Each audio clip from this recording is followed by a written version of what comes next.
Olá, começa agora o Business, programa que apresenta histórias, estratégias e bastidores de grandes empresas que movimentam o mercado. Hoje o nosso destaque é a Fictor Alimentos, uma empresa que está aí no radar dos investidores justamente depois de sua recente estreia na Bolsa Brasileira por meio de um IPO reverso. Com foco em produção e distribuição de proteínas de origem animal, incluindo frango, pescados e frutos do mar, a Fictor Alimentos surge como uma holding pura, pronta para explorar oportunidades no mercado de empresas estressadas nesse segmento. Para contar mais sobre essa transição e também os desafios do setor, além, é claro, dos próximos passos, a gente recebe André Vasconcelos, diretor de Estratégia, Planejamento e Relações com Investidores da Fictor Alimentos. André, muito bem-vindo, obrigado por estar aqui com a gente. Eu que agradeço o convite, Maurício. Obrigado pelo convite ao Business. Eu que agradeço. Olha, a gente está então diante dessa novidade aí, né? O IPO reverso, uma forma muito interessante de se tornar uma empresa de capital aberto e começar a operar no Brasil. Queria que você contasse como foi essa trajetória até, de fato, estrear na Bolsa Brasileira. Perfeito. Esse é um excelente ponto, né? O IPO reverso é uma tendência em mercado de capitais do mundo afora, entretanto, no Brasil é uma operação bastante rara. Por um lado, nessa PJ já é a segunda vez que ela ocorre. Quando a gente olha um pouquinho mais no nosso horizonte, o IPO reverso ele pode ser, por um lado, uma operação também complexa, porque envolve todo um ambiente regulatório de mitigação de riscos e, olhando por um outro aspecto, há uma redução de custos de observâncias importante quando a gente vai comparar com uma oferta pública primária, o nosso tradicional IPO. Em um momento claro aí de complexidade e adversidade em relação ao nosso mercado de capitais, chegando a quase 4 anos sem um IPO, pode ser uma tendência muito importante para 2025. Inclusive, André, a gente tem imagens aí para rodar do momento, então, do toque do sino ali na B3, do início das operações. Olha, ele está passando, inclusive, esse momento importante. Você está ali, né? A equipe toda, como é que foi esse momento? Coroar, né, toda essa trajetória com esse movimento. Esse dia, claro, é um dia simbólico, mas sem dúvida traz aí, reforça os compromissos da empresa, nosso presidente do conselho, especialmente com a nossa governança, né? Nesse momento a gente tem uma mudança importante de board da companhia e, é claro, a gente comunica ao mercado uma mensagem muito clara, especialmente relacionada aos direitos dos minoritários. A gente sabe que o nosso mercado de capitais, especialmente quando a empresa não está em segmentos diferenciados de governança, muitas vezes não há uma atenção como deveria acontecer com esses acionistas minoritários. Mas o nosso compromisso, sem dúvida, é zelar, garantir por esses direitos e adotar de uma maneira voluntária novos compromissos, ainda que não listados ainda em segmentos diferenciados. IPO reverso, né? Muita gente foi surpreendida aí com esse termo e está tentando entender exatamente como funciona todo esse processo, né? Primeiro, é uma empresa que que já nasce com capital aberto, que já nasce ali com todos os parâmetros de transparência, de governança e que são públicos por estarem listadas na Bolsa. Mas como foi chegar até aqui? Como que vocês identificaram essa oportunidade e o processo de condução até fazer de fato o IPO reverso? O IPO reverso é literalmente trocar um pneu de um carro em movimento, né? Essa empresa ela não fica em nenhum momento sem negociação, saindo dessas operações em bolsa. O que ocorre é, em algum momento, a mudança do ticker, em outro momento, a mudança da auto-administração, em conjunto com a alteração do próprio objeto social. No mercado, os controladores, né, potenciais investidores de controle, avaliaram as companhias que estavam já listadas e, por algum motivo, teriam ali uma oportunidade interessante em relação à aquisição do controle. Isso é muito importante. Quando se realiza um IPO reverso, um primeiro momento ali, ele está claramente associado a uma mudança de controle. Nesse caso, da Fictor Alimentos. Então, há o nosso grupo de controle composto pelo grupo Fictor, a Fictor Hold, e uma empresa americana denominada anteriormente Conquest e atualmente Aqua, eles em conjunto avaliando cenários, algumas empresas com baixo volume negociado, com alta volatilidade e propícias a uma aquisição de controle, entraram em contato com os controladores da então Atompar e avaliaram a possibilidade de uma transferência desse controle, claro, seguindo todo o arcabouço legal aplicável na legislação brasileira. E naquele momento, iniciam-se aí uma série de tratativas de diligências, de entendimentos da empresa, governança, avaliação de riscos, custos e operação, inclusive, para que essa operação, de fato, pudesse ser bem sucedida. E nesse meio do caminho, eu tomo conhecimento, sou convidado para tocar esse processo, e aí a gente, de fato, assume a operação da empresa em volta do dia 11 de dezembro, de fato, com posse, com um mandato novo de conselheiros de administração e a diretoria estatutária da companhia. E aí vocês, quando você fala da mudança do ticker, é uma mudança importante, né? É a primeira mudança visual que o investidor vai enxergar ali na Bolsa. E aí você comentou já que logo nessa mudança já houve uma valorização das ações. Isso foi meio importante. Na verdade, a gente teve alguns picos de valorização ao longo desse processo. Um primeiro, para a gente muito claro, foi no próprio anúncio, quando a ata da Assembleia do Conselho de Administração, então da Atompar, divulga a nova composição da alta administração. E isso eu estou me referindo ao finalzinho do mês de outubro, onde o mercado toma conhecimento dessa mudança de governança. Em seguida, no nosso toque de campainha, que acabou de passar para os nossos espectadores, aquele evento foi um evento simbólico, mas para a gente também foi muito importante, especialmente pelo simbolismo, pelo reforço da alta administração em relação aos nossos compromissos de governança, especialmente.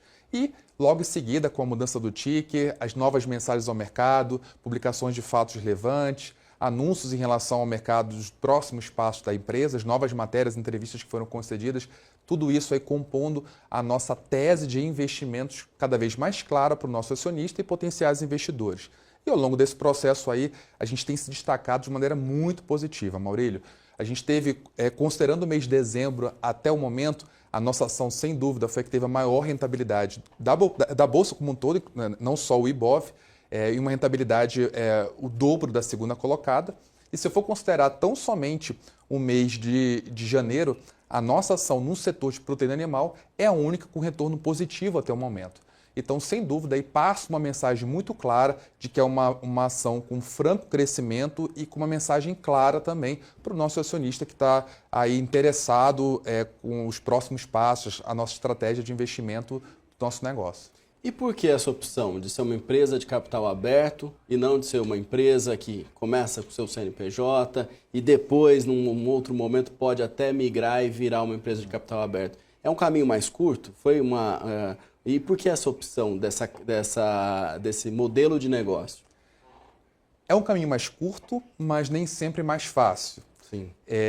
Há uma redução de custo de observância, e especialmente quando a gente olha um cenário atual de dezenas e dezenas de empresas em pré-IPO. Aguardar um cenário de oferta pública primária e todo o esforço que envolve governança e outros riscos para a operação em si é um pouco mais desafiador.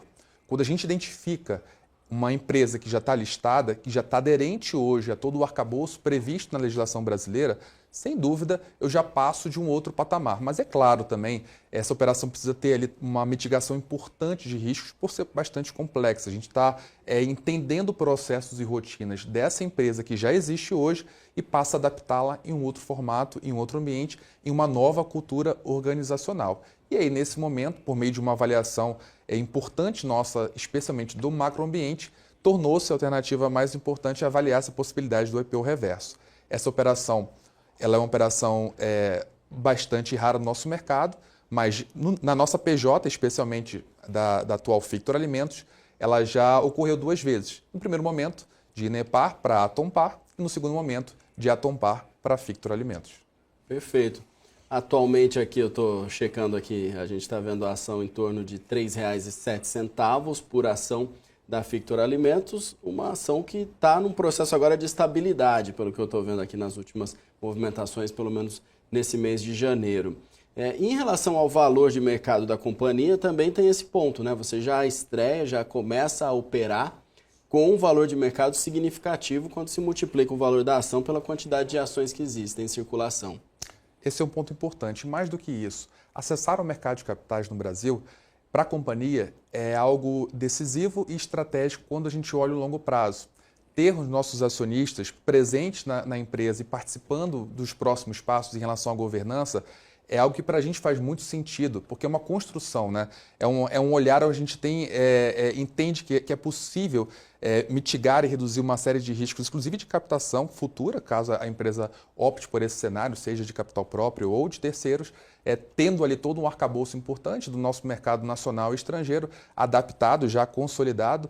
Isso faz sentido para que a gente tenha aí acesso a novos recursos, um compromisso mais claro nosso de estabilidade. Então, é algo que para a gente é muito importante, né? O mercado como um todo, ele dá muito mais segurança, coloca a gente num ambiente institucional importante em relação a outros players e chancela também não só a nossa marca, como os nossos produtos para futuras aquisições, já que é o nosso objeto, né? É evoluir por meio de um crescimento inorgânico também. E aí a composição acionária tem aí em torno de 24% dessas ações para negociação, né, de free float aí disponível. Então, é o que está ali na bolsa para se negociar. Exato. O nosso controle é composto por 76% de um grupo de controle formado pela Fictor Holding e a empresa Aqua, uma empresa americana, e ações distribuídas aí em circulação giram em torno de 24%. Essas informações estão públicas no nosso recente formulário de referência disponível ao mercado e a gente tem acompanhado com cada vez mais interesse as iniciativas oriundas dos nossos investidores. Nossa base hoje ela gira em torno de 5 mil acionistas, considerando pessoas físicas e investidores institucionais. Esses investidores têm um perfil que se assemelha ao perfil de consumo, de situação de mercado da então Atompar, uma empresa que estava imersa no ambiente da área de educação, né, com outro formato, e sem dúvida é um investidor que ganhou um interesse importante quando olhou a expectativa na sua carteira de 2 ativos. De um dia para a noite, ele passa a ter na sua carteira a TED 3 e a Atom 3, que em seguida virou FICT 3. E naquele momento, ele passa a ser acionista não só de uma empresa de educação, como também de uma empresa do agronegócio. E aí, em termos de início de operações, em que estágio que a Fictor está? Já tem um conselho de administração, já tem equipe de relações com os investidores? Como é que está essa estruturação aí? Bem, esse é o grande desafio nosso, né? As estruturas hoje são bastante enxutas. Quando envolvem órgãos estatutários, especialmente previstos no estatuto que foi recentemente reformado pela então Atompar, possuímos hoje o Conselho de Administração formado por 4 membros, sendo 3 indicados pelos órgãos, pelos nossos grupos de controle, e uma conselheira independente de administração e que tem participado proativamente da nossa gestão. Em breve, a gente vai ter aí um encaminhamento ao mercado de algumas iniciativas voluntárias, né? A companhia tem adotado o compromisso de assumir algumas boas práticas que não são obrigatórias quando envolve um segmento tradicional de listagem. Então, vamos divulgar calendário de eventos, vamos divulgar a nossa Assembleia de Acionistas, prevista para acontecer no dia 28 de abril, última segunda-feira do mês de abril. E a gente espera aí ter cada vez mais essa presença importante de uma administração qualificada, técnica e proativa em prol, né, da nossa companhia. As estruturas, claro, em um momento desse inicial, ela é bastante enxuta. A gente tem alguns profissionais bastante gabaritados já contratados para fazer parte desse time importante quando envolve uma companhia aberta. São especialistas, né, conhecedores da operação em si e conhecedores do que é o direito societário e o mercado de capitais. E, sem dúvida, essa soma aí tem gerado muita sinergia para o nosso negócio.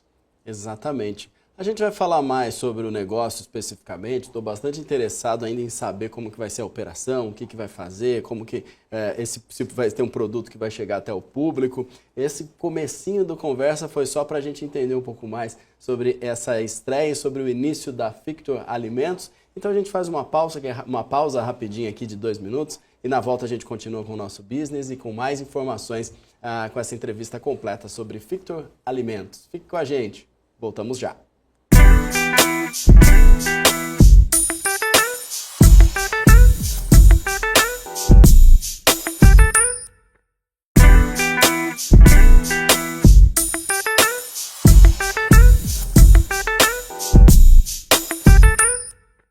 Estamos de volta com o Business, hoje conversando com o André Vasconcelos da Fictor Alimentos. No primeiro bloco a gente falou sobre o início da empresa, justamente essa estratégia de IPO. Agora chegou a hora de entender um pouco melhor as operações e o mercado de proteínas no Brasil. André, então é isso, né? A Fictor Alimentos entra justamente num mercado bastante competitivo, tem grandes players, inclusive nessa área de proteínas. Qual vai ser o diferencial da empresa? O que vocês pretendem colocar no mercado? Bem, um ponto muito importante, sem dúvida, é um mercado com grandes empresas e empresas consolidadas, com resultados consolidados, com franco crescimento, mas um crescimento orgânico. Um dos nossos diferenciais é a possibilidade clara para o nosso acionista de que a empresa desenvolve a sua tese de investimentos também por meio de um crescimento inorgânico. E no que consiste isso, Maurílio? Nós vamos avaliar empresas que já estão no nosso setor, dentro do nosso objeto de negócio, dentro do nosso olhar de prospecção de mercado, né, no setor de atuação de proteína animal, e entender o momento dessa empresa. Empresas especialmente denominadas estressadas, em regime falimentar, em recuperação judicial, onde identificamos nessa empresa uma oportunidade interessante de aquisição para o nosso crescimento, sem dúvida, é uma oportunidade para que a gente tenha também aí uma sinergia para o nosso negócio, expansão da nossa cadeia. O que seria esse crédito estressado, essas empresas estressadas? São empresas que estão com dificuldade financeira? Sim, são empresas menores, de pequeno e médio porte, empresas muitas vezes de origem familiar, com uma governança bastante delicada, comprometida muitas vezes com dívidas previdenciárias, trabalhistas, das mais diversas naturezas, e que de alguma forma a empresa identifica que aquela companhia ali pode agregar dentro de uma estrutura de cadeia de suprimentos da Fictor Alimentos. Essas empresas são avaliadas geograficamente, né, porque a gente avalia também algo que envolve sinergia para o nosso negócio. Então é importante que essas novas aquisições façam parte de um pool de escoamento, um pool de aquisições de que a empresa já tenha no radar e avaliando enquanto novos negócios quais são essas empresas no nosso país que atendem a determinados requisitos. Claro, são requisitos que envolvem aí a possibilidade de transferência integral desse controle, a gente passa aí a entender melhor os próximos passos e como que isso pode fazer sentido dentro do nosso ambiente de negócios. E os recursos para essas aquisições já estão no caixa da Fictor ou isso vai depender de outras operações para que isso seja viabilizado?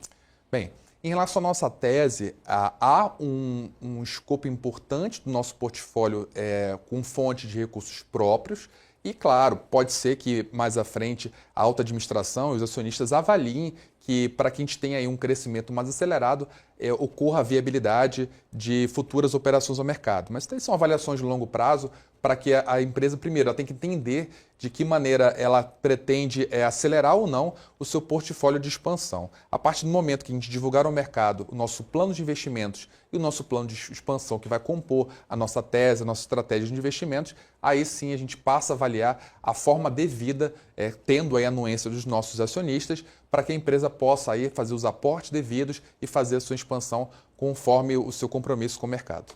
Evidentemente, né, é preciso procurar empresas que, por algum motivo, estejam passando por essa dificuldade, mas que tenham um potencial de reverter isso, né, um potencial de melhoria e um potencial que vocês consigam identificar. Essa busca deve ser algo também muito criterioso e muito detalhado, né?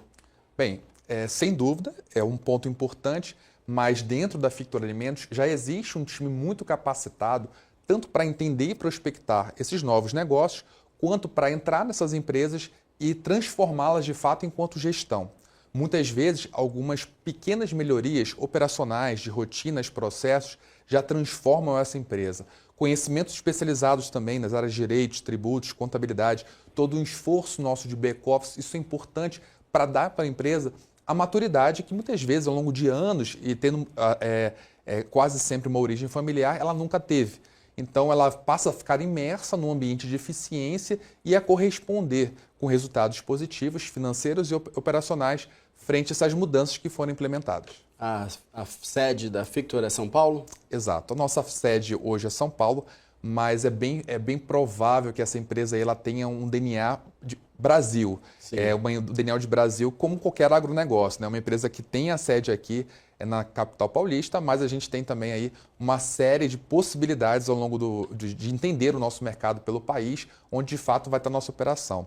Maurílio, nossa operação hoje, ela está dedicada especialmente nos setores de aves e pescados e frutos do mar. Quando envolve pescados e frutos do mar, a gente pensa aí no nosso litoral brasileiro, bastante vasto, de todo o potencial que ele tende a fornecer.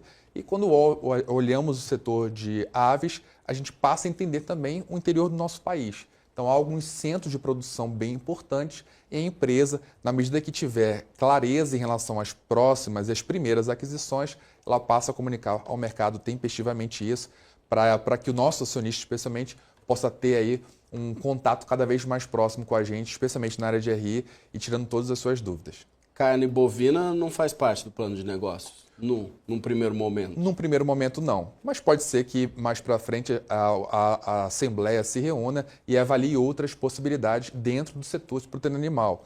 Então, não só carne bovina, carne suína, por exemplo, é possível, né? Não posso falar que é provável, né? Sempre existe aí um horizonte mais amplo de avaliação do setor, avaliação dos negócios, avaliação também de revisão do que é necessário para que a empresa possa atuar em outras atividades econômicas. O nosso estatuto social hoje ele é bastante claro em relação ao nosso setor de atuação, mas pode ser que mais para frente seja revisitado isso e ocorra uma ampliação disso de acordo com o interesse da alta administração e da estratégia também de aporte de capital, enfim, de avaliação dos nossos acionistas.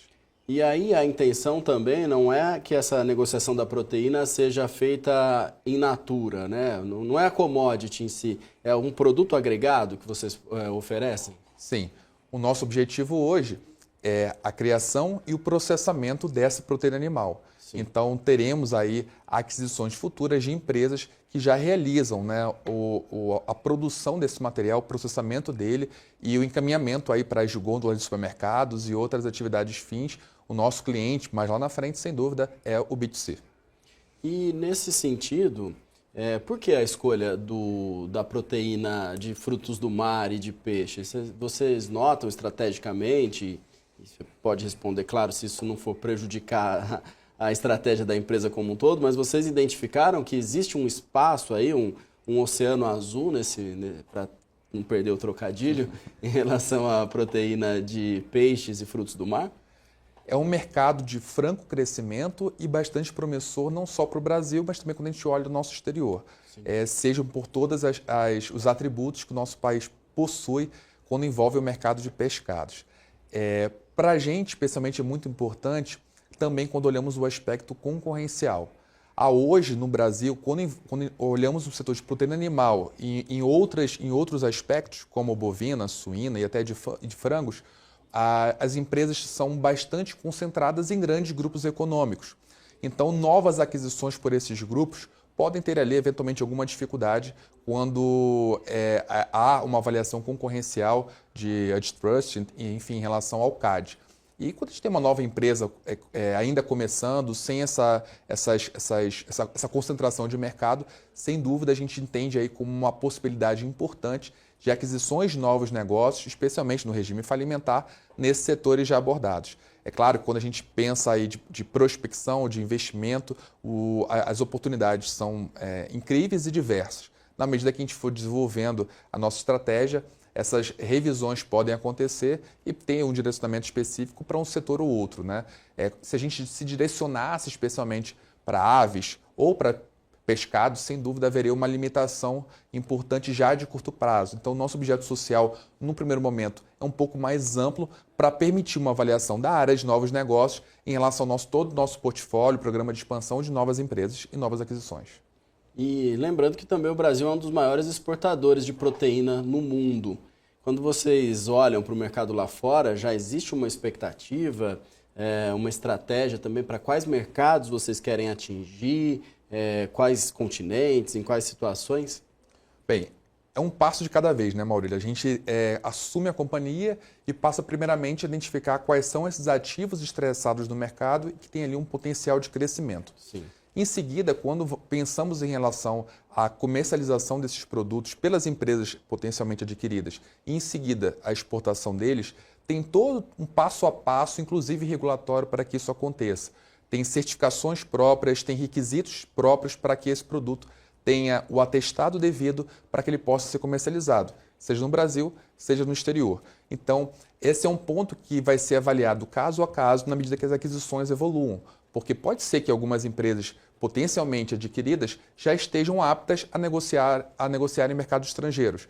E caso elas não estejam, pode ser que a gente entenda como isso prioritário, importante, estratégico e passe a revisitar processos e rotinas em prol da obtenção de certificações e adequação de novas estratégias para que a gente identifique como oportunidade esses novos mercados. Por enquanto, nosso primeiro momento é olhar as empresas. E, em segundo momento, olhar de que maneira elas se relacionam com o mercado em si. Um ponto importante que você traz mesmo, essa questão da regulação, né? Porque muitos países, cada país tem suas próprias regras e suas regras, inclusive sanitárias, que podem se diferenciar um pouco das brasileiras.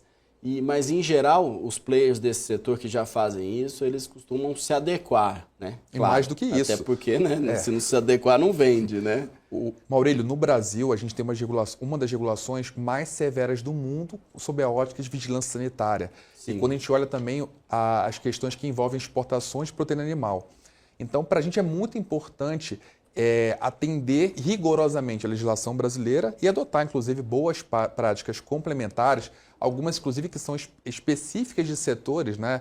Aves, porcos, bovinos, pescados e frutos do mar, para que isso possa, de fato, numa sinergia mais ampla, beneficiar a empresa como um todo. No primeiro momento, o nosso compromisso é com a governança, arrumando a casa, identificando novos negócios, avançando em relação aos M&As na medida que ocorram as aprovações por meio de Assembleia de Acionistas, aí a empresa passa a entender o mercado com mais clareza e apresentar aí a nossa estratégia de crescimento também em seguida. A empresa também não tem um balanço financeiro ainda, né? Está na fase inicial aí, mas é um dos instrumentos que o mercado costuma olhar para avaliar a credibilidade dessa empresa como um todo. Hoje não dá para se ter esse balanço, obviamente, mas vocês têm outros indicadores, outros critérios que vocês podem apresentar e para trazer essa credibilidade para o mercado também? Um primeiro ponto é entendendo que de fato é uma troca de um pneu de um carro em movimento. Sim. Olhamos o histórico da empresa, da própria Atompar, e comparando com as empresas do nosso setor e a nossa tese que em breve será apresentada ao mercado, a gente já consegue posicionar a empresa como uma das empresas com o melhor ROI hoje da Bolsa. Inclusive, se tivéssemos listados no índice de Small Cap, há uma clareza que seríamos ali top 5 ou top 3 com muita certeza. Então, entendendo sobre o retorno desses investimentos, dos recursos alocados em Bolsa, primeiro momento, já é uma confiança, um atestado onde temos ali um apoio do nosso acionista perante o nosso papel. No segundo momento, é claro, é impossível a gente entender e trazer para o investidor o nível de receita operacional que ele deseja no primeiro momento, até porque não há ainda aquisições. Hoje, o que a gente tem informado ao mercado é que a nossa estrutura é de uma holding pura, né? Tivemos aí uma cisão com a saída do objeto social da então Atompar, sendo registrado e listado como o ticker ATED3, e com essa cisão a gente incorporou nessa empresa um novo objeto social, que é aí sim de proteína animal, com o ticker FICT3, transformando então Atom3 e FICT3. E aí, nesse momento agora, é uma casca, é uma PJ, onde a gente passa aí a entender o mercado e incluir nele uma nova tese de investimentos. E ainda em relação a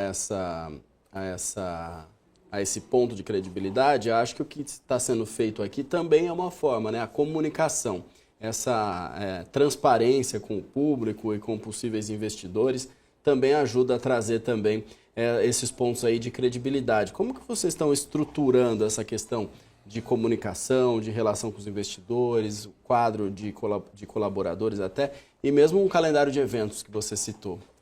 Bem, a primeira coisa que a alta administração da companhia trouxe de fora em relação ao conhecimento de mercado de capitais foi a estruturação da área de relações com investidores. Hoje a gente passa a ter ali uma estrutura necessária, com competência devida, especializada e com experiência também de mercado para atender essa companhia como se fosse uma empresa de novo mercado. Então, o compromisso nosso, dito do nosso toque de campainha, não é simplesmente teórico, uma fala dita ali para um ambiente simbólico. Não. De fato, a gente tem implementado isso e apresentado como aqui nessa nossa conversa. O nosso objetivo é ter cada vez mais contato com o mercado geral, com o nosso acionista e potenciais investidores para apresentar, dialogar a empresa e entender essa estratégia de investimentos. Quem sabe aí a nossa empresa não faz sentido para um portfólio que é cada vez mais sensível e complexo no nosso mercado e passa a compor aí uma carteira rentável com os resultados que a gente tem trazido nos últimos meses. Maravilha. André, vou pedir licença para a gente fazer mais uma pausa e daqui a pouquinho a gente vai falar um pouquinho mais sobre outros aspectos ambientais, ESG e muitos outros pontos que dá para a gente destacar em relação ao trabalho e à expectativa para a Fictor Alimentos em 2025. Você está acompanhando o BMC Business. Obrigado pela companhia. A gente volta já já.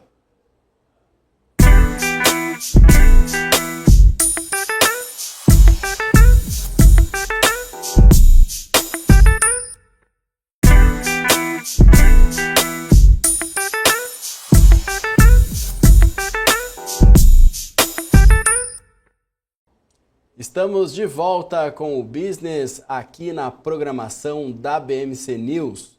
Nosso convidado de hoje é o André Vasconcelos, diretor de Estratégia e Relações com Investidores da Fictor Alimentos, empresa que estreou recentemente na Bolsa Brasileira. Agora vamos falar um pouquinho sobre a visão estratégica e também a relação da empresa com seus investidores. E aí, André, já queria começar com um tema nesse bloco aqui para falar um pouquinho de ESG.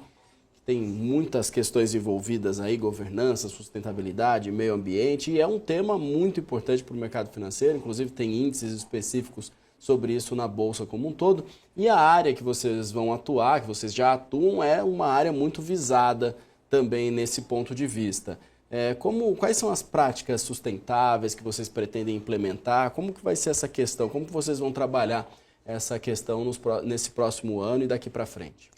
Bem, a alta administração logo de cara já informa ao mercado que o agronegócio não pode ser encarado como um agente de rivalidade com a própria agenda ESG. Isso faz parte dos nossos processos, no primeiro momento sob a ótica de governança e no segundo momento sobre as óticas ambiental e social.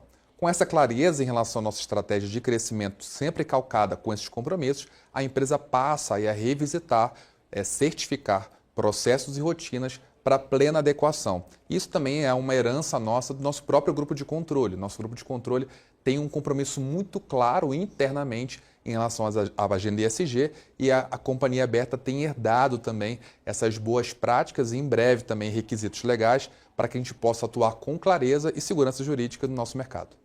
Interessante. E aí é importante traçar esse ponto de vista, né, de que não é uma concorrência, né? É possível, sim, estar bem posicionado nesse ramo e, ao mesmo tempo, estar com essas práticas ambientais e sustentáveis em dia. Mais do que isso, Maurílio, a gente entende como um investimento. A partir do momento que realizamos uma alocação de recursos em adequação de processos, rotinas, visando o aprimoramento da qualidade, né, nosso compromisso com a excelência dos nossos produtos, processos e aquisição de empresas, isso sem dúvida mitiga riscos e reduz custos futuros, sejam custos ambientais que possivelmente pudéssemos ter com multas, outras provisões, ou questões regulatórias também das mais diversas naturezas, especialmente envolvendo incidentes. Então, um primeiro esforço nosso é calcar a nossa estrutura de governança com todos os instrumentos devidos, políticas, manuais, regulamentos, que possam aí apresentar com clareza ao mercado como pensamos em relação à nossa estratégia. Então, o G é o nosso primeiro ponto de partida para que a empresa se posicione em relação ao mercado. Em seguida, sob a ótica de novos negócios e sob a ótica de fusão de aquisições, passamos aí a ter um compromisso rigoroso com as agendas social e ambiental. Perfeito. E aí, em relação ao trabalho efetivamente e a essa criação, né, da empresa Fictor Alimentos, qual que é a diferença da Fictor Alimentos para o Grupo Fictor? O Grupo Fictor é um grupo que já existe há mais de 18 anos, atua nas mais diversas áreas de investimentos, foco em infraestrutura e energia, tem um braço importante financeiro, tem um braço que cuida agora de alimentos agro, existe a Fictor Agro, inclusive, que tem ali uma atuação importante com o protagonismo do nosso mercado de trade de grãos e agora eles optaram por uma aquisição junto com a empresa Agro, uma empresa americana, pelo controle da companhia aberta, então Fictor Alimentos S.A., ticket negociado FICT3. Então vocês herdam também uma parte dessa expertise do mercado do agronegócio como um todo, né? Não especificamente da proteína, mas já conhecem bem, são pessoas que estão ali e que vão poder trazer esse conhecimento e trazer essa experiência que eles já têm nessa área. Sem dúvida. A composição atual do nosso Conselho de Administração reflete muito bem isso. As indicações que foram realizadas são dos nossos maiores especialistas, entendedores das áreas que são de atuação da Fictor Alimentos, para dar todo o conforto e certeza ao mercado de que os próximos passos são passos claros, consistentes e sempre embasados com a melhor técnica possível, seja setorial, seja em relação ao mercado de capitais. Você falou brevemente sobre concorrentes, né? Sobre quais os players que existem no mercado. Vocês identificam mais ou menos quantas empresas ou quantos players que concorrem diretamente ou indiretamente com vocês? Bem, listados na B3, temos aí 4 a 6 grandes companhias, especialmente dedicadas ao setor de proteína animal. Entretanto, o nosso maior foco não são essas empresas. Nosso maior foco, a não ser enquanto benchmark, né? Porque a gente está iniciando agora, então é importante a adequação de toda a estrutura de quem passou, trilhou esse caminho, especialmente aqueles que são bem-sucedidos. Mas o nosso maior foco são aquelas empresas não listadas de pequeno e médio porte, naturalmente empresas familiares, de alguma maneira ali passando por um regime falimentar ou de RJ, e entendendo esse momento aí, que é bastante delicado para esse atual grupo de controle dessas empresas, avaliar a possibilidade de aquisição. Olhando esse cenário, a gente tem um grupo um pouco maior. Claro, não é um grupo tão extenso assim, porque esse setor, especialmente, ele demanda um volume de investimentos importante, ainda em empresas de pequeno e médio porte, mas aí um horizonte importante de 30, 40 ou até 50 empresas no Brasil que possam ser avaliadas para o futuro aí uma eventual aquisição, né? Claro, é um ambiente como um todo para que a gente possa entender enquanto esteira. Não quer dizer que serão adquiridas, o nosso olhar é uma avaliação de uma empresa por empresa, entendendo o momento de mercado, riscos envolvidos, operação e a sinergia desse negócio com a operação da própria Fictor Alimentos. E concorrentes internacionais, especialmente a América do Sul, América Latina? Olha, esses concorrentes eles passam para a gente a terem relevância enquanto avaliação estratégica a partir do momento em que a empresa se desenvolve e apresenta um plano de expansão, olhando também esses mercados. O nosso mercado hoje, quando a gente entende o Brasil além, né, de suas fronteiras, ele está muito associado ao nosso macroambiente, a questão do dólar, especialmente quando envolve exportação, né? Uma avaliação do que vale a pena se dedicar ao mercado nacional, que tem uma demanda consumidora muito importante, ou olhar para fora, que também tem uma demanda reprimida a ser perseguida, vislumbrada. Hoje, nesse momento, primeiro ponto, conhecer as empresas. O segundo ponto, o perfil dessas empresas está aderente ao mercado nacional ou elas já estão aptas a um perfil de exportação? E aí, na medida que houver essa adequação ou for estratégia da empresa entender esse mercado de exportação como algo promissor, a gente passa aí a olhar esses novos concorrentes como um ponto também importante dentro da nossa estratégia de crescimento. Perfeito. É interesse da Fictor que esses produtos que vocês vão produzir, né? Porque depois do material da proteína in natura, do processamento, vai virar um produto. É interesse que esses produtos tenham o nome de vocês? Já está nessa... Eu estou querendo antecipar aqui, você viu, né? Já estou querendo saber qual vai ser o primeiro produto a ser lançado. Mas é interessante que esse nome chegue também na cabeça das pessoas ou não necessariamente? Pode ser que vocês estejam apenas por trás de um outro nome fantasia. Bem, é bem comum no nosso setor de proteína animal que exista uma holding, que tem um controle daquele grupo econômico, entretanto, há uma série de empresas embaixo dessa empresa mãe que são dedicadas a áreas específicas, do B2B ou do B2C. Não diferente do que é comum no nosso mercado, é provável que a gente tenha aí algumas marcas próprias onde sejam aí a grande referência do consumidor final. Mas também pode ser que em algum momento a gente tenha com clareza a possibilidade de consolidar a nossa marca, a nossa reputação, não só no mercado de capitais, mas também aos olhos de cada dona de cada brasileiro que está consumindo, que pode consumir os nossos produtos. Então, eu acho que é um passo um pouquinho mais distante. No primeiro momento, eu identifico com muita clareza a associação direta às marcas próprias que, porventura, façam parte do nosso grupo Fictor Alimentos. Eu quis antecipar aqui, mas ainda é cedo, né? Tem muita coisa ainda para se colocar em funcionamento antes de tomar uma decisão como essa. E também a gama de produtos a ser oferecida também vai depender de todos esses estudos do mercado e tudo que pode acontecer. Mas é um universo bastante extenso, né? Há muitas opções, inclusive, do que vocês podem fornecer para o mercado. E dá para trazer coisas além do que aquelas que já existem? Com certeza. A gente tem hoje uma estrutura interna dedicada a novos negócios e uma estrutura que avalia os nossos M&As. Quando a gente entende um mercado, a gente pode, inclusive, criar necessidades, apresentar outros produtos que podem não estar disponíveis hoje em determinada região do país.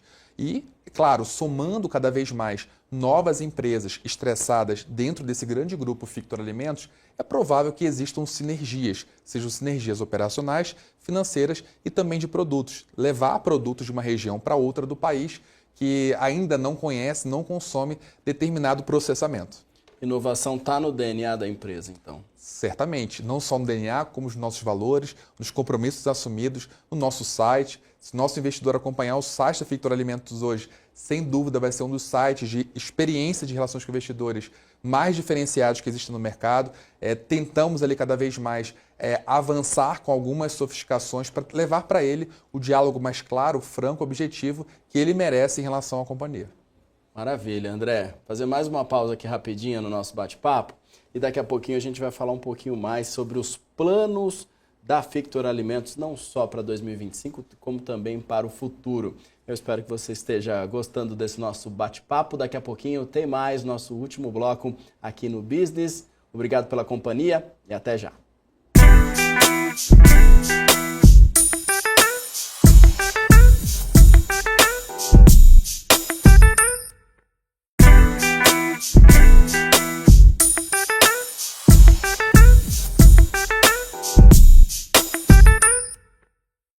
Estamos de volta para o último bloco do Business, hoje falando um pouco mais sobre a Fictor Alimentos, que acaba inclusive de estrear na Bolsa Brasileira. É um novo ticker aí que está em negociação e já tem despertado muito interesse, inclusive por parte dos investidores. Você está vendo aí, inclusive, o momento de estreia na B3. Para falar sobre esse tema, a gente está aqui com o André Vasconcelos. André, a gente então viu esse início aí, que é um movimento de muita festa, né? De muita alegria por estar novamente, por poder estar na Bolsa Brasileira e negociando. Qual a avaliação que você faz desse começo aí de negociações na Bolsa? Claro que tem uma volatilidade até esperada, né? O começo do ano, inclusive, foi de bastante volatilidade na Bolsa como um todo, mas qual é a avaliação que vocês trazem aí desses primeiros movimentos? Eu acho que é uma equação, né? Envolve ali uma expectativa, envolve uma ansiedade. O meu papel enquanto relações com investidores é equalizar esses momentos de ansiedade e de expectativas não só da alta administração, dos nossos acionistas, como do mercado em geral. A nossa melhor maneira de resolver isso é com um franco diálogo. Então, a gente tem apresentado ao mercado nossa tese de investimentos, com clareza, nossa estratégia de crescimento em relação ao nosso portfólio de serviços, negócios, produtos, e aí sim a gente pensa aí cada vez mais estreitar e expandir a nossa base, gerar cada vez mais volume também negociado no nosso ticker FICT3. Antes da gente entrar aí nos planos da empresa para o futuro, eu queria saber um pouco mais de você. Como foi chegar até a Fictor Alimentos? Qual a trajetória que você tem aí no mercado? Por onde você já passou? O que você já fez? E como que está sendo essa experiência de estar aí também à frente e ser o responsável por essa parte de comunicação aí, o porta-voz da Fictor? Aurélio, é um grande desafio. Me sinto honrado pelo convite, por ter assumido uma posição estatutária, bastante novo, não tenho certeza, mas é provável que eu seja um dos mais novos diretores estatutários hoje no nosso mercado de capitais brasileiro, mas isso foi construído ao longo de algum tempo, né? Eu sou relações com investidores há um pouco mais de 15 anos, tive experiência na Eletrobras, a maior companhia elétrica do nosso setor elétrico da América Latina, e participei de processos envolvendo privatizações das distribuidoras, em seguida da holding. Então, me formei em administração contábil, me especializei em direito societário, com um olhar cada vez mais amplo, multidisciplinar, mas entendendo sempre o mercado de capitais. E a companhia é algo que, para mim, entender uma posição dessa estatutária sempre foi um horizonte de médio prazo e não de curtíssimo prazo. Entretanto, fui galgando alguns passos importantes internamente e externamente. Paralelo à atual posição estatutária, sou vice-presidente do Conselho do IBRE, que é o Instituto Brasileiro de Relações com Investidores. No Instituto, a gente também teve um momento importante de crescimento, especialmente de conhecimento, envolvendo troca de experiências com outros diretores de RI, heads de companhias listadas ou empresas em pré-IPO. A melhor maneira de avançar com o crescimento, sem dúvida, são com trocas como essa. O relacionamento, o network, os aprendizados, os momentos nossos de imersão dentro do IBRE, promovidos virtualmente ou presencialmente, foram decisivos, sem dúvida, para eu estar aqui. Quando eu olho a posição atual, um dos meus maiores desafios, que eu acho que é importante a gente entender que é comum, né, em outra companhia, seja uma empresa que acessa por meio de uma oferta primária ou por meio de um IPO reverso, é a cultura de uma companhia aberta. É bastante desafiador, né?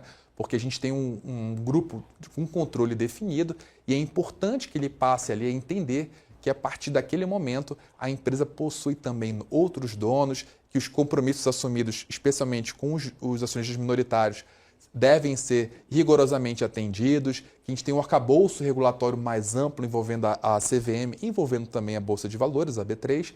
Então, é um desafio entender e adequar processos e rotinas da companhia aberta para esse novo momento. Isso é natural com qualquer tipo de empresa que acesse o nosso mercado, seja com controle privado, controle estatal, empresas com controle claramente definido ou com um grupo de controle, como é na realidade da Fictor Alimentos, ou até mesmo com empresas que têm um controle pulverizado. Quando a gente olha o mercado de capitais brasileiro, com um acesso bastante limitado de empresas com raríssimas empresas com um bom volume de negociação diário, a gente tem muitos desafios. E esse é um desafio que eu comungo aí com outros diretores de RI, que é superar essas barreiras envolvendo o rigor com conformidade legal, compliance, com auditoria interna, com o aspecto de governança corporativa, mas é bem importante ter uma alta administração como a da Fictor Alimentos comprometida com esse desafio para que a gente possa executar um bom trabalho. Um ponto importante que eu acho que vale a pena trazer para os nossos espectadores, especialmente para os nossos acionistas que têm acompanhado o nosso site da Fictor Alimentos, a gente tem um papel claramente aí como uma oscilação importante, altamente volátil, desde o anúncio da chegada do novo grupo de controle. Entretanto, mesmo com oscilações que superaram muitas vezes 100% de uma rentabilidade em um único dia, a companhia não sofreu nenhum tipo de ofício de CVM B3 em relação a essa oscilação dita atípica, o que reforça que os nossos compromissos assumidos e divulgados previamente estão ali simplesmente refletidos com aquele incremento do nosso papel, que não há de nenhuma maneira algum tipo de assimetria informacional represada ali que enseje uma comunicação ao mercado posterior. E você já tinha passagem por empresas de capital aberto? Sim, na própria Eletrobras, né? Uma empresa com dupla listagem, claro, com uma empresa estatal. Isso é importante destacar, né? Quando a gente olha o ambiente estatal, a gente tem toda ali uma peculiaridade que é importante destacar. Mas eu tive ali um momento bastante promissor de aprendizado, com lideranças inspiradoras e que trouxeram os elementos mínimos que, para mim, são necessários para a função atual. No IBRE, por exemplo, criamos um grupo específico para lidar com as estatais. E também essa troca entre os executivos, sejam eles analistas, heads ou até mesmo diretores de RI, foi muito importante e crítico para o sucesso não só meu, como outros RIs que, usando uma expressão aí, se privatizaram no mercado, né? Eram executivos oriundos de empresas públicas e naquele momento de privatizações passam a entender o mercado de capitais sob uma ótica privada. Fictor Alimentos começando em 2025, então uma nova trajetória e o ano também está começando. Planos, hein? Como que esse ano vai ser lembrado de 2025 para a Fictor Alimentos? O que vocês esperam implementar? Bem, o ano começa com uma ação, a mais nova queridinha da B3, é uma ação com uma altíssima rentabilidade. O mês de agosto agora a gente teve um retorno que coloca a empresa entre as 10 maiores rentabilidades entre todos os setores, não só empresas listadas no Ibov. E quando eu olho a empresa desde dezembro até o momento atual, em janeiro de 2025, é a empresa aí com a maior rentabilidade de crescimento, girando em torno de 160%, mais que o dobro da nossa segunda colocada. Então, a gente começa com uma queridinha da B3 e eu espero, Maurílio, que a gente termine também com uma queridinha da B3. É claro que mais lá na frente, daqui a um ano, com muita clareza, com empresas incorporadas, com um plano de expansão muito consolidado, pactuado, especialmente com o nosso acionista e com o mercado em geral. A gente espera aí, ao longo dos próximos meses, reforçando os nossos compromissos de governança, convocar a Assembleia de Acionistas extraordinárias para deliberar sobre pautas futuras que envolvam a nossa estratégia de crescimento, de expansão, os futuros M&As. E aí, a partir desse momento, ter ali dentro do nosso grupo econômico, com clareza, as novas empresas que vão gerar uma receita operacional pujante para o nosso negócio. É um bom plano. Com toda certeza. É um bom plano. Mas e os desafios? E aí, o que vocês acreditam que terão de desafio pela frente e como superá-los e como saber que isso aí vai ter que exigir um pouco mais de atuação e atenção de vocês? Bem, alguns dos desafios envolvem a operação, né? A gente tem um portfólio de investimentos e, é claro, precisamos alocar esse volume de recursos de uma maneira eficiente. E quando a área de novos negócios passa a olhar esse mercado, ela precisa identificar quais são os ativos mais promissores para uma eventual aquisição de controle.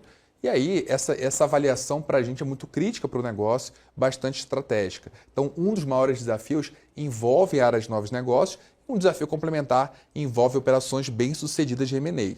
É claro, quando a gente olha uma operação de M&A dentro de uma companhia aberta, a gente também tem todo um rito societário importante para ser desenvolvido. E o nosso compromisso com o acionista e o nosso potencial investidor é dar para ele ali todo o passo a passo, a clareza, o rito de governança, como a gente espera avançar, especialmente em relação a essas futuras aquisições. Quando a gente olha também o perfil das nossas aquisições, pode também gerar um certo temor para o mercado como um todo. São empresas que já naturalmente possuem riscos, são empresas estressadas, não são empresas redondas, né, em relação à operação, em relação ao ambiente financeiro. Mas a confiança do nosso corpo técnico, especialista nas áreas tributárias, finanças, o jurídico, de entender a realidade do momento, identificar se aquele ativo estressado é realmente promissor ou não, é crítico para o nosso sucesso e para futuras aquisições, sem dúvida. André Vasconcelos, obrigado pela sua participação, obrigado por ter vindo aqui. Obrigado, Maurílio, que seja o primeiro de muitos contatos nossos. Acesse no site da Fictor Alimentos, fictoralimentos.com.br. Aguardo vocês aí até o próximo contato. Muito obrigado, viu, André? Até a próxima. Eu agradeço também pela sua companhia, por ter acompanhado o programa desde o início e continue ligado aqui na BMC News para mais histórias e estratégias do mundo dos negócios. Um abraço e até a próxima.